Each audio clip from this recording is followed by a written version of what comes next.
town, from London to Taiwan.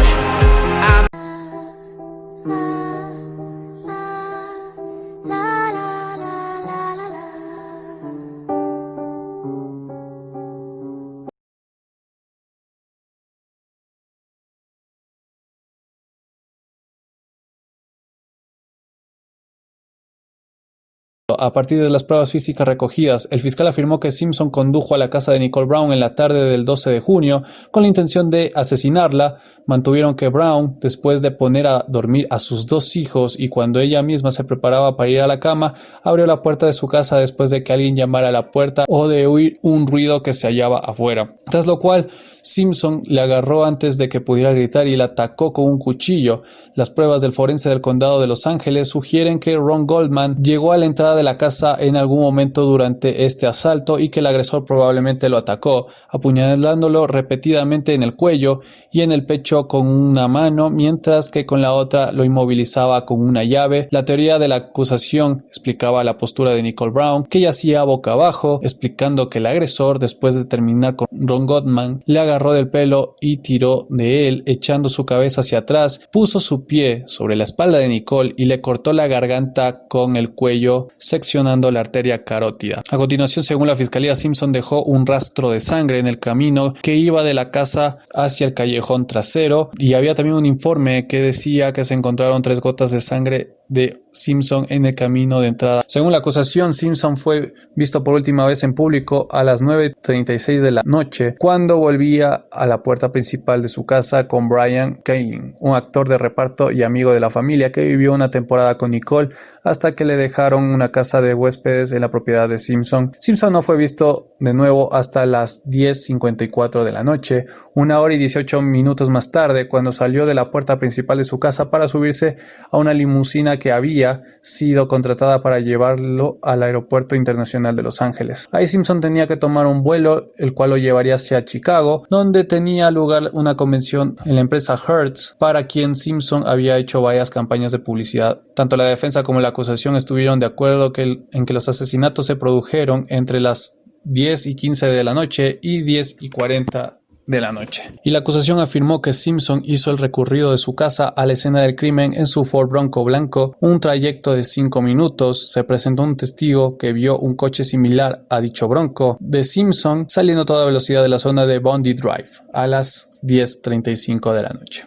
Según el testimonio de Alan Park, el conductor de la limusina llegó a la propiedad de Simpson a las 10:24 de la noche, pasó por la entrada de Rockingham y allí no vio el Bronco blanco de O.J. aparcado junto a la acera. Park testificó que había buscado el número de la casa y que finalmente lo vio, y la fiscalía presentó pruebas que demostraban que el Bronco fue encontrado a la mañana siguiente justo al lado del número de la casa, dando a entender que si el Ford Bronco hubiera estado en ese momento ahí, con toda probabilidad Park se habría dado cuenta. Según la versión de los hechos de O.J., el Bronco había estado estacionado en ese lugar durante varias horas. Mientras tanto, Kaling estaba en su casa de huéspedes hablando por teléfono con su amiga Rachel Ferrara. Park estacionó la limusina frente a la entrada de la calle Ashford, luego se dirigió de nuevo a la entrada de la calle Rockingham para comprobar por qué camino tendría mejor acceso a la limusina, decidiendo que la entrada de Rockingham era demasiado angosta. Regresó a la entrada de mejor acceso a la limusina, regresó a la entrada de Ashford y comenzó a llamar al intercomunicador a las 10:40 de la noche. Sin obtener respuesta, Park salió de la limusina y miró a través de la puerta de Ashford y vio que la casa estaba a oscuras, con las luces completamente apagadas, salvo por una luz procedente de una de las ventanas del segundo piso, que era la habitación de Simpson, mientras se fumaba un cigarrillo. Pasando los minutos, Simpson saldría de la propiedad y se encontraría con Park, y parecería que estaba bastante bien y actuaba con completa normalidad. Eso es lo que decía la defensa de Simpson e inclusive el propio O.J., pero Park en cambio testificó que parecía agitado, que estaba nervioso y que parecía un tanto temeroso a lo que pasaba, obviamente Park en ese momento sin saber lo que pasaba. La afirmación inicial de Simpson, según la cual estaba dormido en el momento de los asesinatos, fue reemplazada por una serie de historias diferentes. Según el abogado de la defensa, Johnny Gordon, Simpson nunca salió de su casa esa noche y se encontraba solo haciendo la maleta para su viaje a Chicago. Coran dijo que Simpson salió por la puerta trasera para golpear algunas pelotas de golf en la caja de arena de los niños y en el jardín delantero, y que una o varias de esas pelotas fue lo que provocó dijo los 3 fuertes golpes en la pared de la casa de invitados donde estaba Kaylin, que había reportado justamente esto, que se escucharon 3 golpes raros que pensó él en un principio que eran disparos en realidad, o que estaba O.J. Simpson maltratando a una persona. Corran encontró un testigo que podía ofrecer potencialmente una coartada. Se trataba de Rosa López, trabajadora doméstica para un vecino, y que declaró que había visto el coche de Simpson estacionado frente a su casa en el momento de los asesinatos, pero el testimonio de López, que no se presentó al jurado, fue desmontado bajo un intenso interrogatorio de Clark, cuando López se vio obligada a admitir que no podía estar segura de la hora exacta a la que vio al bronco blanco de O.J. afuera de su hogar. La defensa más tarde trató de afirmar que Simpson no era físicamente capaz de llevar a cabo los asesinatos, ya que Goldman era un hombre joven y en forma que ofrecería una resistencia más fuerte que Nicole contra su agresor. Simpson era un exjugador de fútbol de 46 años con artritis crónica que tenía cicatrices en las rodillas a consecuencia de viejas lesiones futbolísticas, pero Marcia Clark entregó como prueba un video de ejercicios físicos de Simpson que había producido solo un par de meses antes de los asesinatos, titulado Mantenimiento Mínimo de Simpson, que demostró que a pesar de algunos problemas y limitaciones físicas, Simpson podía ser cualquier cosa excepto frágil. La acusación también llamó a declarar a Denise, la hermana de Nicole Brown, donde entre lágrimas testificó que en muchas ocasiones en la década de los 80 vio cómo Simpson agarraba a su esposa y lanzaba contra la pared, y luego le echaba físicamente de su casa tras una discusión. Su testimonio fue interrumpido por un aluvión de objeciones de la defensa y a continuación el fiscal volvió a los acontecimientos de la noche del 12 de junio del 94, por lo que Karen Lee Crawford, la gerente del restaurante de Masaluna, en el que Nicole Brown cenó el domingo por la noche, fue llamada a declarar. Ella relató que la madre de Nicole llamó al restaurante a las 9:37 de la noche para preguntar por unas gafas perdidas que ella, la chica que testificó, las encontró y las puso en un sobre blanco, y que Goldman, que trabajaba en el Mesaluna como camarero, salió del restaurante cuando terminó su turno, abandonó el restaurante a las 9:50 de la noche para dejarlos en la casa de Nicole Brown, que testificó, las encontró y las puso en un sobre blanco, y que Goldman, que trabajaba en el Mesaluna como camarero, salió del restaurante cuando terminó su turno, abandonó el restaurante a las 9:50 de la noche para dejarlos en la casa de Nicole Brown. El vecino de Nicole, Pablo Phenips, testificó haber oído un ladrido muy característico y un lloriqueo quejumbroso de un perro alrededor de los 10 o 15 minutos después de las 10 de la noche, mientras veía las noticias de las 10 de la noche en la televisión. Eva Stein, otra vecina, testificó sobre un ladrido fuerte y persistente, y en sí varios vecinos de Nicole testificaron justamente este hecho de que el perro en un momento ladró bastante fuerte y que pasado los 10 y 15 minutos que esto sucedió, el perro de la nada empezó a chillar y que simplemente no se le escuchó más al perro más que de vez en cuando unos lloriqueos un tanto fuertes, pero nada más de eso, y en torno a horas similares a la que estas primeras 2 personas dijeron. El oficial de policía Robert Rinske fue el primer oficial en la escena del crimen. Testificó que encontró a una mujer descalza con un vestido negro tumbada boca abajo en un charco de sangre en el camino que conducía hacia la puerta principal de su casa. Luego vio al cuerpo de Ron Goldman acostado de lado junto a un árbol a poca distancia, cerca del sendero. También dijo haber visto un sobre blanco que más tarde se comprobó que contenía las gafas de la madre de Nicole,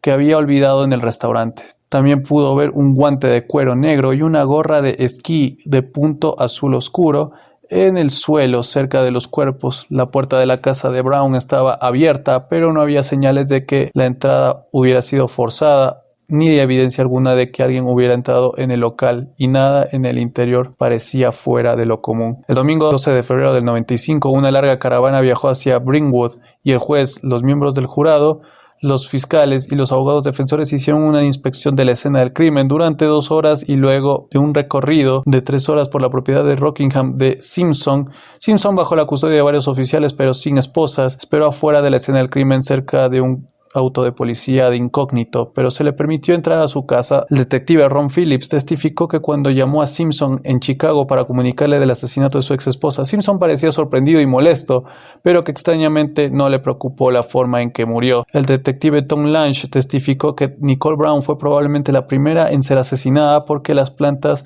de sus pies descalzos estaban limpias, lo que implicaba que yacía en el suelo antes de que fluyera la sangre. Este fue un punto clave que sugiere que Simpson podría haber salido con la intención de matar a Brown y que Ron Goldman sin saberlo se encontrara con la escena del crimen, lo que provocó que Simpson también matara a este. Y en el interrogatorio el detective Lange propuso dos hipótesis sobre lo que sucedió en la escena del crimen. En primer lugar, sugirió que uno o más traficantes de drogas encontraron a Nicole Brown mientras buscaban a su amiga Faye Resnick. La segunda hipótesis sugería Corcoran, que fue un asesino o varios asesinos. La fiscalía ofrecería pruebas circunstanciales para demostrar la culpabilidad de Simpson. La primera de estas fue el análisis de ADN de la sangre encontrada en un par de calcetines de Simpson encontrados en su dormitorio. Fue identificada como perteneciente a Nicole Brown.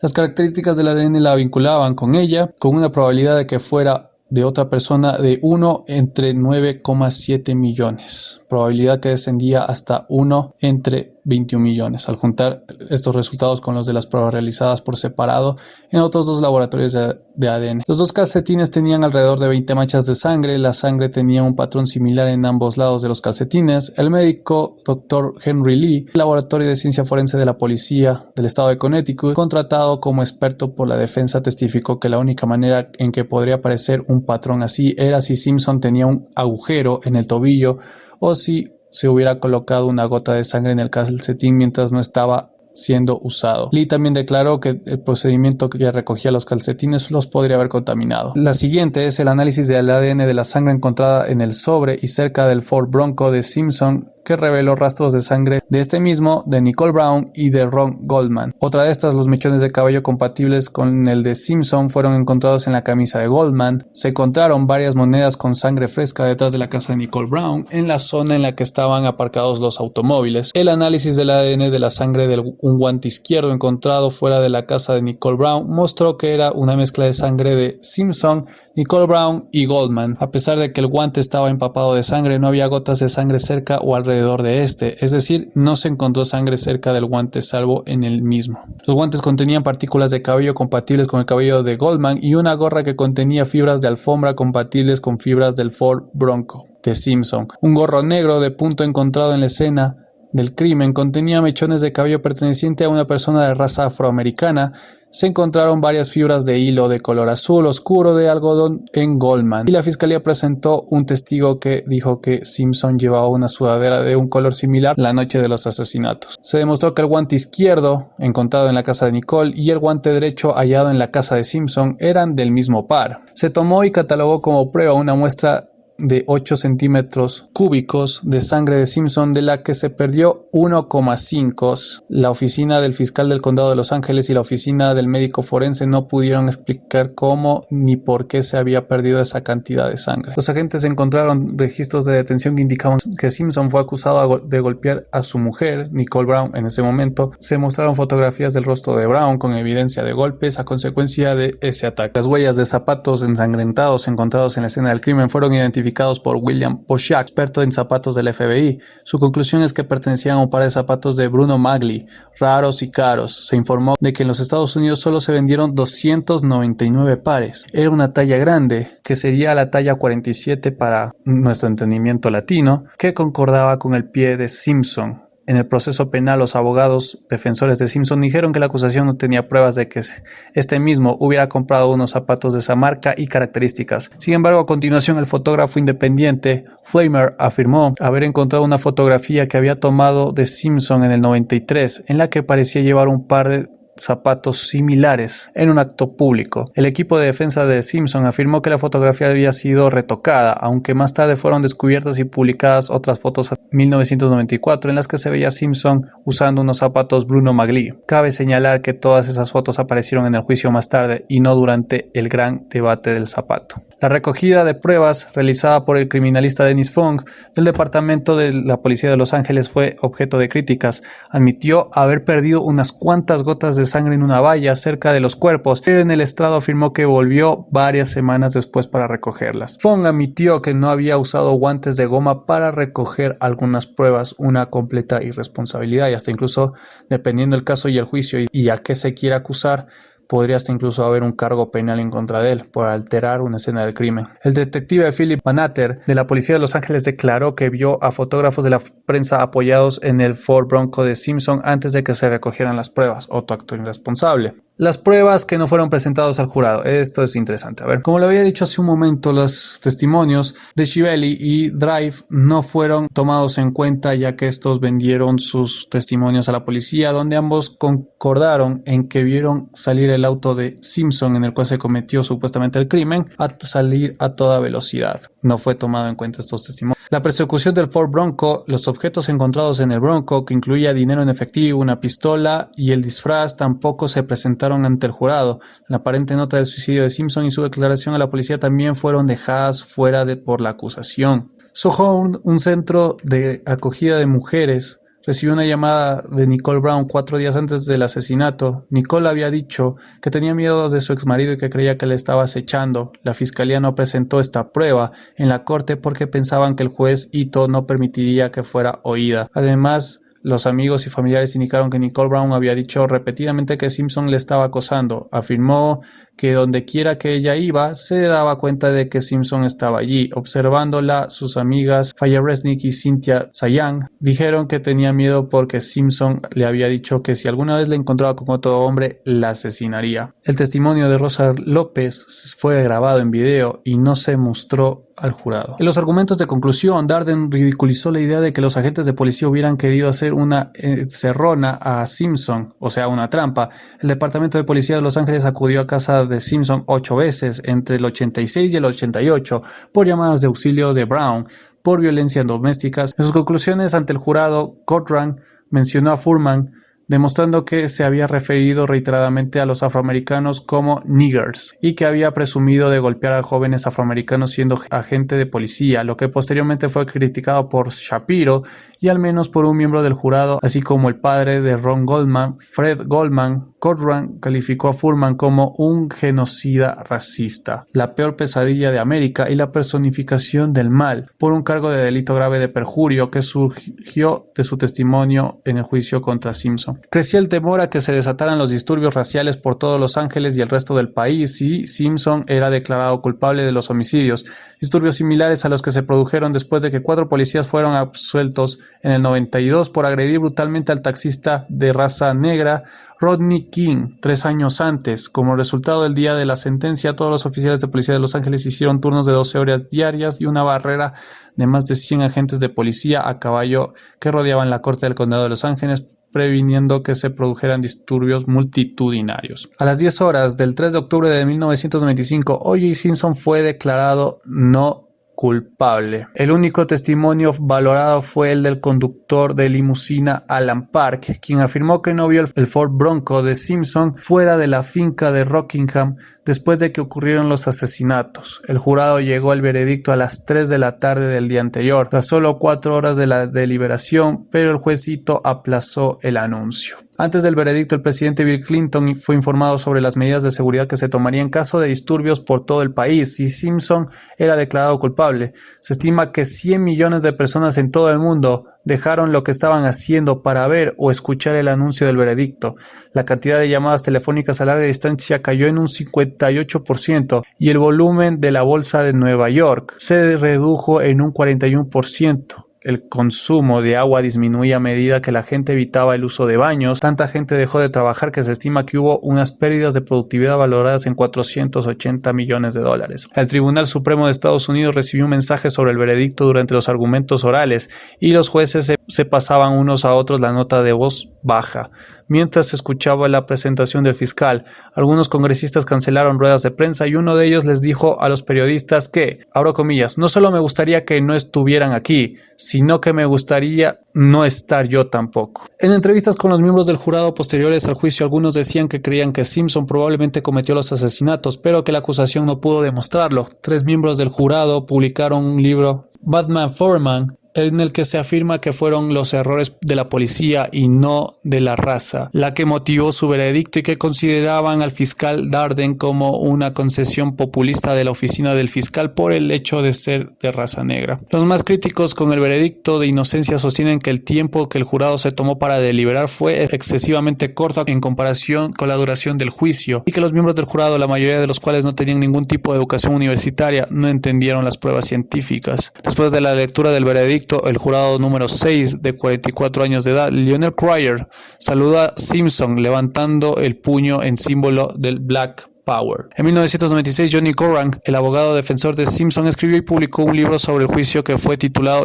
Journey to Justice, en el que describía su participación en el caso. En ese mismo año, Shapiro, también abogado de Simpson, escribió otro libro sobre el juicio que se tituló The Search for Justice, en el que critica a Lee Bailey como una bala perdida y a Johnny Coran por centrar el juicio en un tema de raza. En contraste con el libro Coran, Shapiro afirma en el suyo que él no creía que Simpson fuera perseguido por la policía de Los Ángeles por motivos raciales, pero sí creía que el veredicto había sido correcto debido a la existencia de una duda razonable. La fiscal principal del caso, Marcia Clark, también escribió un libro en el 98 sobre el caso titulado Without a Doubt.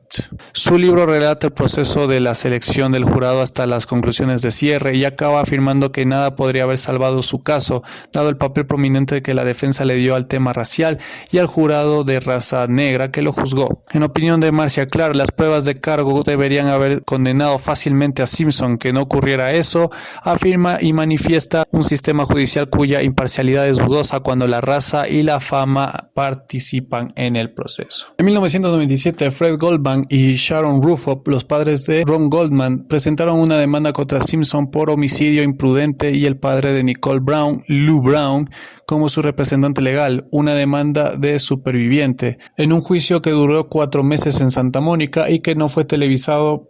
La familia Goldman estuvo representada por Daniela Petrocelli y Simpson por Bob Baker. Los especialistas en leyes que observaron el proceso alabaron la pericia de los abogados de ambas partes. La defensa de Simpson costó aproximadamente $1 millón y fue pagada por una póliza de seguro de su compañía, Oriental Enterprises. Mark Fuhrman no fue llamado a declarar y O.J. Simpson fue citado a declarar en su propio nombre. Además, se aportó una foto de Simpson tomada cuando acudía a un partido de los Buffalo Bills en el 93, en la que se veía que llevaba los zapatos de Bruno Magli, al mismo tipo de calzado que, según los investigadores, vestía el asesino de Goldman y Brown cuando se cometieron los asesinatos.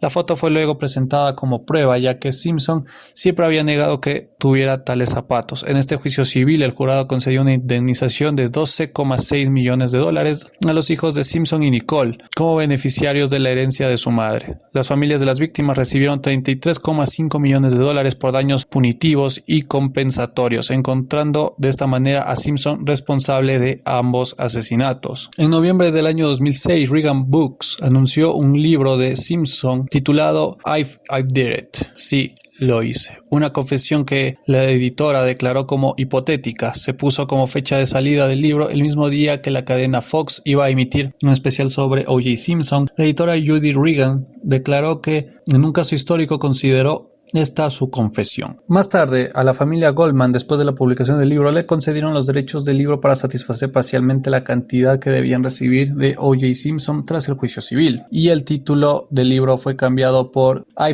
Did It, Confessions of the Killer. Sí lo hice, las confesiones del asesino. El 6 de septiembre del 2012, Christopher Darden, ex fiscal de distrito de Los Ángeles, acusó al difunto Johnny Coran de manipular uno de los guantes que la fiscalía afirmaba que lo relacionaban a O.J. Simpson con los asesinatos. Ya que lo siento, esta parte no lo pude decir en la parte de las pruebas que no se presentaron. En los guantes, supuestamente la sangre, a pesar de que sí se hizo el análisis y salió que estaba en parentesco con la sangre de Goldman, Brown y Simpson, los abogados defensores de este último decidieron hacer varias pruebas por sí solos, de manera privada, en donde desvinculaban la unión de la sangre de estos tres en los guantes. Es decir, se reconoce, según ellos, 3 muestras de ADN, sí es verdad, pero una de estas 3 es desconocida. Las otras 2 sí son de Brown y de Goldman. Irónicamente, la fiscalía aceptó esta prueba. En 2007, como resultado de un incidente en Las Vegas, en relación con un intento de recuperar objetos que, según O.J. Simpson, le habían sido robados, este fue declarado culpable de varios delitos, incluido el uso de un arma mortal para cometer secuestro, robo y robo a mano armada, por lo que fue condenado a 33 años de prisión a partir de noviembre del 2015. Sus intentos de apelar a esta sentencia no han tenido éxito y actualmente reside en el centro correccional de Lovelock, en Nevada, aproximadamente a 900 kilómetros del noroeste de Las Vegas y a 500 kilómetros al noreste de San Francisco. O.J. Simpson, elegible para la libertad condicional en octubre de 2017.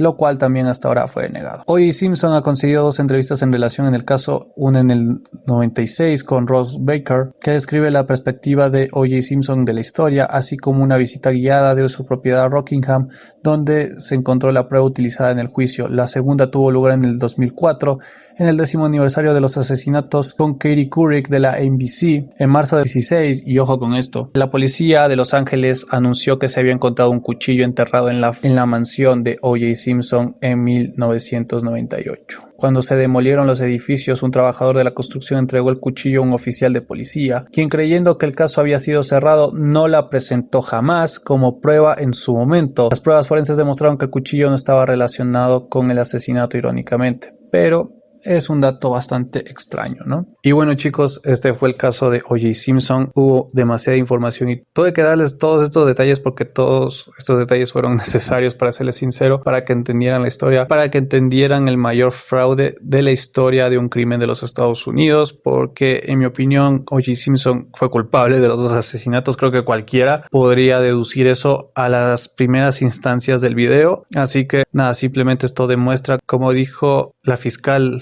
encargada del caso, que lastimosamente cuando tocan los temas raciales y cuando la fama y el dinero están en dicho estrado, obviamente siempre las cosas son diferentes. Pero debo de aplaudir a los abogados de O.J. Simpson, porque el ocultar pruebas, el desviar pruebas, el desviar la conversación legítima del juicio, el cual era el asesinato doble, tengo que admitirlo, qué buenos abogados tienen que ser para que, con todas las pruebas en tu contra, hacer que tu cliente salga inocente. Creo que no cualquiera puede darse ese lujo, más allá de que sí, probablemente, bajo mi opinión, pasaron dinero por debajo de la mesa también, aparte de tocar los temas raciales, ¿no? Y nada, chicos, simplemente les digo que el mundo está lleno de extraños y de extraños. Así que simplemente los veré el próximo viernes, chicos. Chao, chao, que la pasen bien.